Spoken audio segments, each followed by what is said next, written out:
இறையேசுவில் என் அன்பு சகோதர சகோதரிகளே, ஆண்டவர் நாமத்திற்கு சோத்திரம். தினம் ஒரு ஜப வழியாக பேசிக்கொண்டிருப்பது உங்கள் அன்பு சகோதரன் பிரபு. எப்படிங்க இருக்கீங்க? இன்றைய நாள் எப்படிங்க போச்சு உங்களுக்கு? மகிழ்ச்சியாக இருந்தீங்களா? எப்போவுமே சந்தோஷமாக இருங்க. ஆண்டவராகிய இயேசு கிறிஸ்து உங்கள் பிரயாசத்தை மறக்க மாட்டார். இன்றைய நாள் நம் ஆண்டவராகிய இயேசு கிறிஸ்து நம்மோடு கூட இருக்கின்றார். அதனால் கலங்காதீங்க, சோர்ந்து போகாதீங்க, ஜெபியுங்கள்.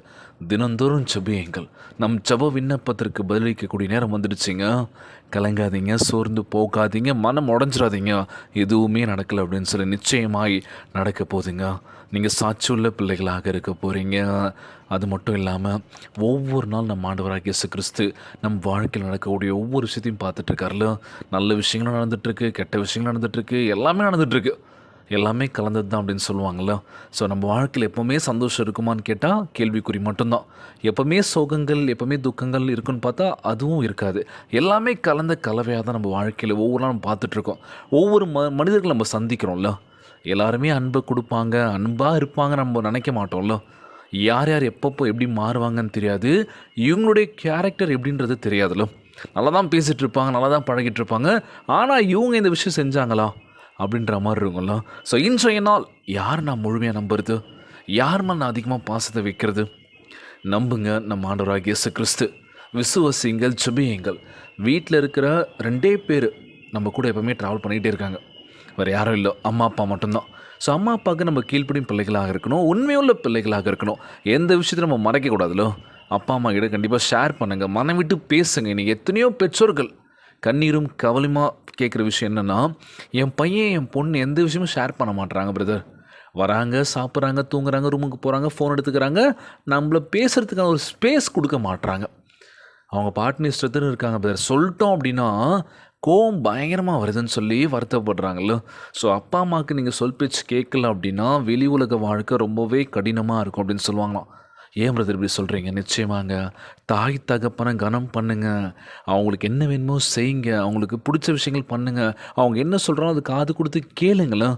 கெடுதான் பாருங்களேன், உங்கள் வாழ்க்கை எப்படி சிறப்பாக இருக்கும். இன்றைக்கி எத்தனையோ இளைஞர்கள் எல்லாம் பெண்கள் யோசிக்கிற விஷயம் தான். பிரதர் அன்றைக்கி எங்கள் அப்பா அம்மா சொன்னாங்க, இந்த மாதிரி விஷயம் பண்ணாத, தப்பாக இருக்குது அப்படின்னு சொல்லி. நான் வாய்க்கு வந்ததெல்லாம் போய் சண்டை போட்டேன் பிரதர். ஆனால் இப்போது அந்த விஷயத்தில் மாட்டி தவிக்கிறேன். அவங்கக்கிட்ட சொல்ல முடியல.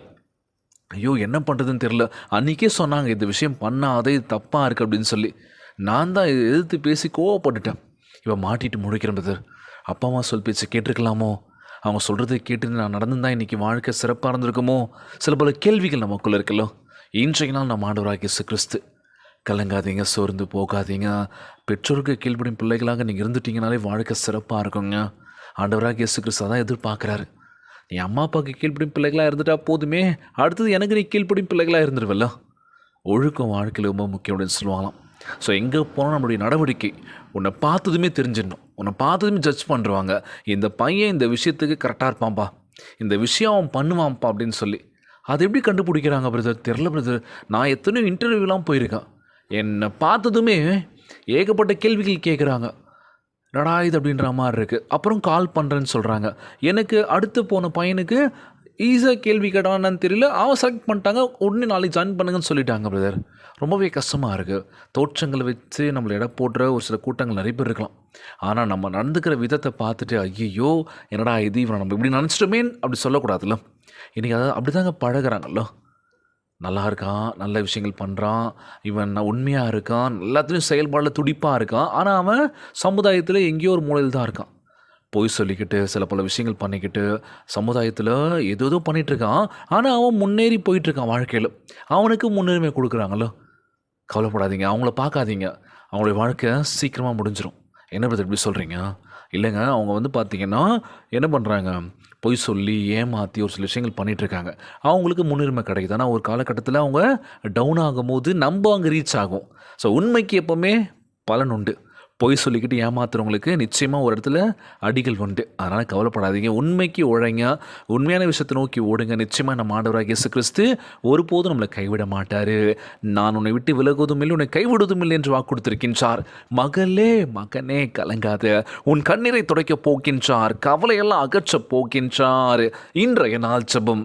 உலகில் வாழ்கின்ற எல்லாருக்கும் நம்ம ஜெபிக்க போகிறோம். ஜெபத்திற்குள்ளாக பயணிப்போமா? எங்களை மிகவும் அதிகமாய் நேசிக்கின்ற அன்புள்ள ஆண்டவராகிய இயேசுவே, இன்றைய நாள் வாக்குறுதி வசனத்திற்காக நன்றி ராஜா. அன்புள்ள ஆண்டவரே, இந்த அருமையான வாக்கு தத்துவத்திற்காக உம்மை சோத்தரிக்கின்றனப்பா. எங்களுடைய அன்பின் பிரயாசத்தை மறந்து விடுவதற்கு நீர் அநீதி உள்ளவர் அல்ல. உமக்கு ஊழியம் செய்ய நாங்கள் விரும்புகின்றபடியினால் எங்கள் இருதயத்தை பலப்படுத்துவீராக ராஜா. எங்கள் வீட்டிலும் குடும்பத்திலும் எங்களை ஜப வீரராக எழுப்புவீராக தகப்பனே. எங்களுடைய துக்கத்தை அநேகருக்கு ஆசீர்வாதமாக மாற்றுவீராக. மற்றவர்களுக்காக மன்றாடும்படி எங்களை உம்முடைய ஆவியினால் நிரப்புங்க ராஜா. உம்முடைய மகிமைக்காக எங்கள் ஊழியத்தின் பலனை வர்த்திக்க பண்ண வேண்டும் என்று கேட்குறோம்ப்பா. எங்களுடைய நேரத்தை வீணாக்காமல் உம்முடைய ராஜ்யத்துக்கென்று பயன்படுத்த உதவி செய்வீராக. உம்முடைய பரிசுத்த நாமத்தை எப்போதும் மகிமைப்படுத்த எங்களை ஆயத்தப்படுத்த வேண்டும் என்று கேட்கிற ஆண்டவரே, இந்த ஜபத்தை கேட்டுக்கொண்டிருக்கின்ற அன்பு சகோதர சகோதரிகள், என் அன்பான உறவுகள் எல்லோரையும் பார்த்துக்கோங்கப்பா. யாருக்கும் இந்த கஷ்டங்கள் துன்பங்களை கொடுத்துடாதீங்க ராஜா. நோய் நொடியினால் அவதிப்பட்டு கொண்டிருக்கின்ற ஒவ்வொரு சகோதர சகோதரிகளை உமது கரங்களால் தொட்டு நோயில் அகற்றி போடுவீராக. உம்மால் கூடாத காரியம் ஒன்றுமில்லை ஆண்டவரே. பலப்படுத்துகின்ற கிறிஸ்துவினாலே எல்லாவற்றையும் செய்ய பலனுடன் சொல்லியிருக்கீங்கப்பா. நல்ல ஒரு உடல் சுகத்தை கொடுங்கப்பா, நல்ல உடல் வலிமையை கொடுங்கன்னு சொல்லி கேட்குறேன் ஆண்டவரே. சோர்ந்து போகும் வேலையில் கூட உம்முடைய வார்த்தை எங்களுக்கு ஆறுதலாக இருக்க வேண்டும் என்று செபிக்கிறேன்ப்பா. எங்களை பத்திரமா பார்த்துக்கோங்கப்பா. ஒவ்வொரு குழந்தை செல்வங்களை ஆசீர்வதிங்க. உடல் தெம்பும் வலிமையை தர வேண்டும் என்று கேட்குறேன்ப்பா.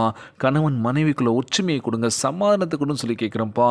உலகில் வாழ்கின்ற ஒவ்வொரு குடும்பங்களுக்காக ஜெபிக்கிறேன்ப்பா. எல்லோரையும் பார்த்துக்கோங்கப்பா. இன்றைய நாள் ஜெபம் இயேசுவின் விலையேற பெற்ற நாமத்தினாலே ஜெபிக்கின்றேன் நல்ல பிதாவே, ஆமேன் ஆமேன். இயேசுவுக்கே புகழ், இயேசுவுக்கே நன்றி. மரியே வாழ்க. God bless you all.